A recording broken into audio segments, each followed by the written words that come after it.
Binuhay ni Justin Brownlee ang move ni Kobe. McDaniels, sinuntok ang ring. Dakdakan sa game. Nagalit pa si Prosper. Laban ng Pelita Jaya kontra dito sa Dewa United.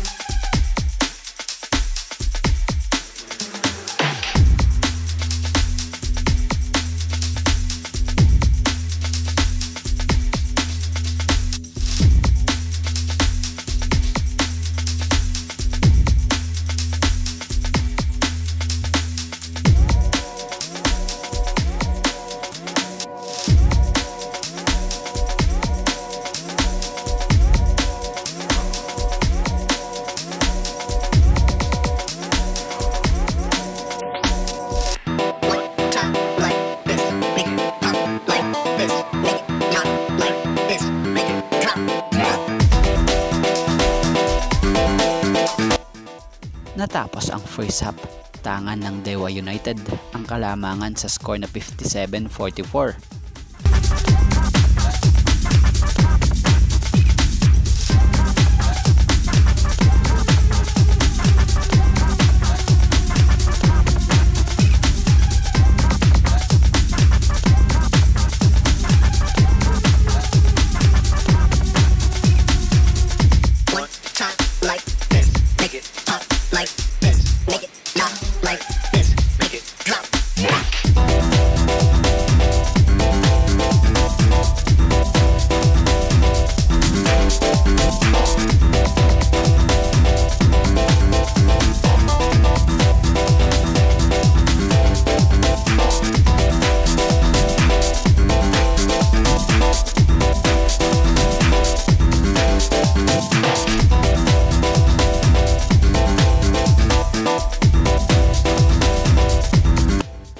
So natapos ang laro, nagawang manalo pa ng Pelita Jaya kontra dito sa team ng Dewa United, kung saan pinangunahan ni KJ McDaniels ang Pelita Jaya na kumamada ng 35 points, 11 rebounds and 1 assist, na sinundan ng kababayan nating si Justin Brownlee na kumamada ng 21 points, 16 rebounds and 9 assists.